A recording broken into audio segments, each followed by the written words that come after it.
Circuit with Valerie. My name is Michael Williams. I'm your co-host, and we're having a discussion on what women need.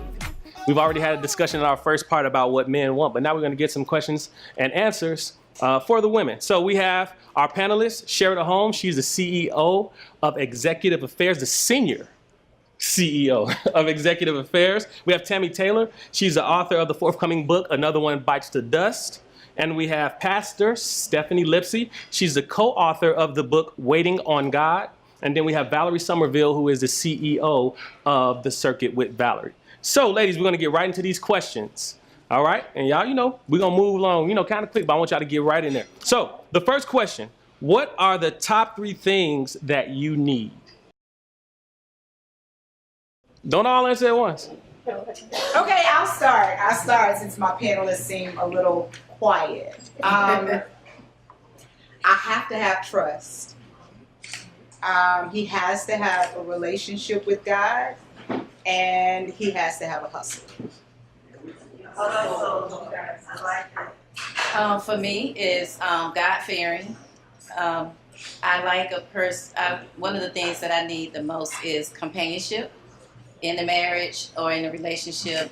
And I like to have fun, so I would say that's a part of it too, because life is going to come with ups and downs, and when you have someone that's able to handle that and still make you laugh, it makes it a little easier.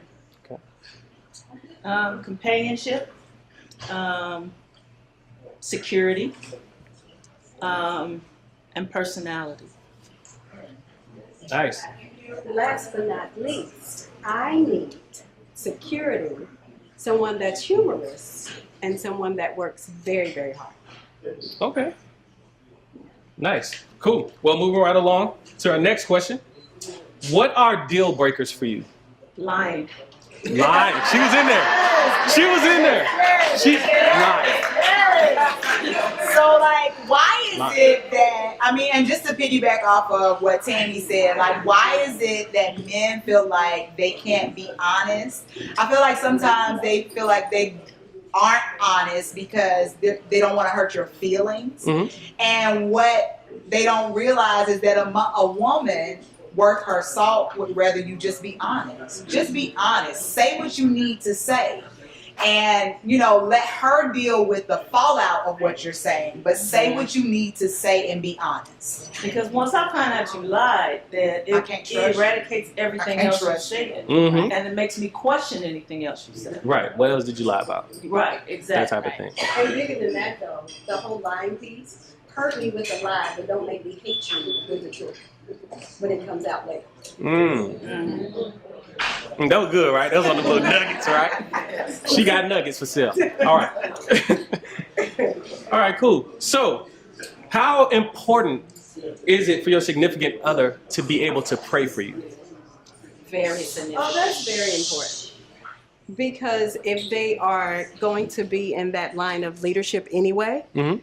then to me, praying over the family and all of, everything that's going on, I need them to also take leadership in that as well.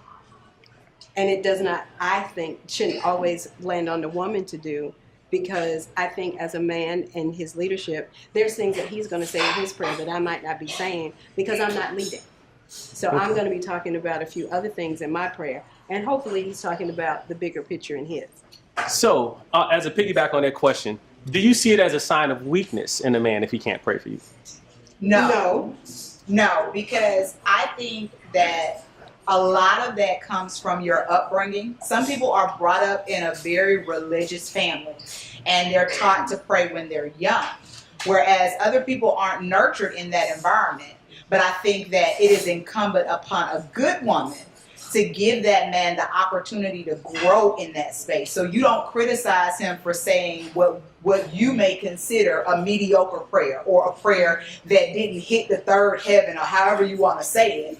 You give him space to grow in that area, and then you applaud him for making steps. Like, okay, so his prayer may start off being 30 seconds. Men don't pray as detailed as women do sometimes. Okay. So I think you have to give him that space to grow and keep giving him the opportunity to lead in that realm, because if you never give him the opportunity, you're constantly shooting him down. He's not going to want to pray in a minute. Okay. So I think you give him that space to grow. Okay, so in the context of prayer life, I'm just piggybacking off this question again. In the context of prayer life, would everyone agree that prayer is the way we communicate with God? Yes. All right. As a woman of God, how can you trust yourself with a man who doesn't hear from God? If he doesn't have a prayer life and he can't pray, he isn't hearing from God, and you walk down the aisle with him, you said I do, and he ain't heard nothing from God. That's the thing. I'm not walking down the aisle and saying I exactly. hate you if Well, he right, doesn't have that relationship. Right, but some of those answers just insisted that it isn't a sign of weakness or it's not a problem or a deal breaker because you could teach him that. That's what she said. Okay.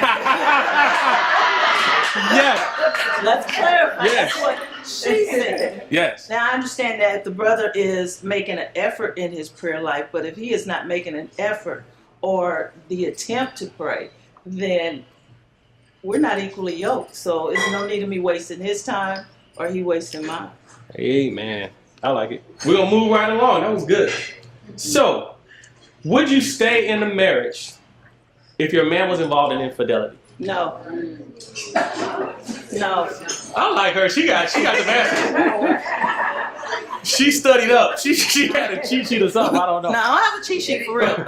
That's just lying and cheating is just my deal breakers. You know, I've seen family members, I've seen friends that have stayed, I've seen those that didn't.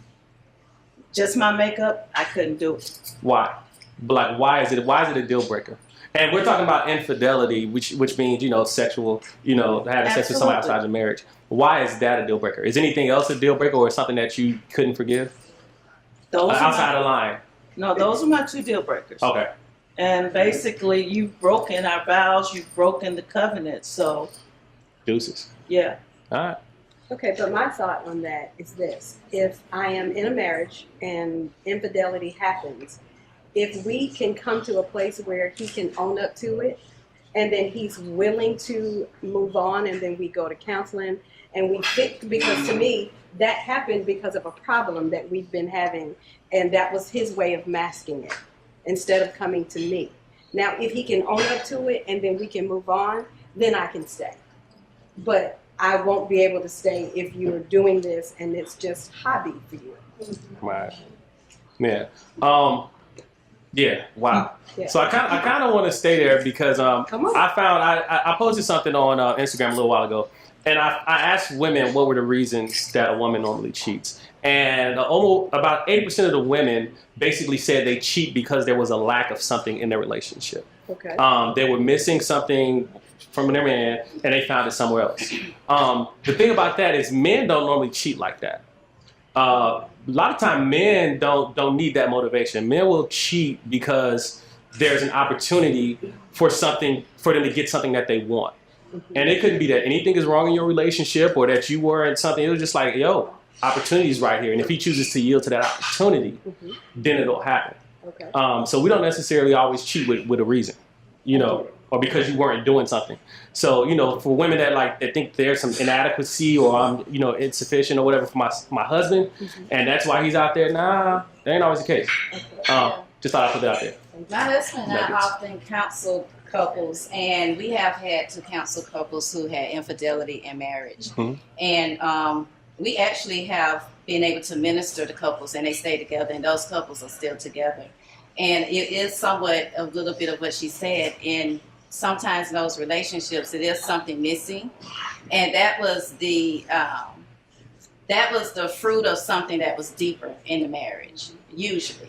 Or a lot of times it could be something that was happening in the person's life before they even got married that was never dealt with. So if they don't know how to deal with it, sometimes they may run to another person. We do not tell people to divorce for that reason.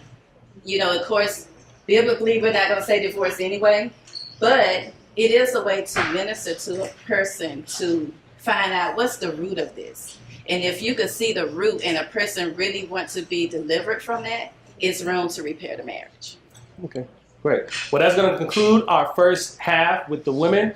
For what women need, we'll be back in a little bit to find out a little bit more of what women need.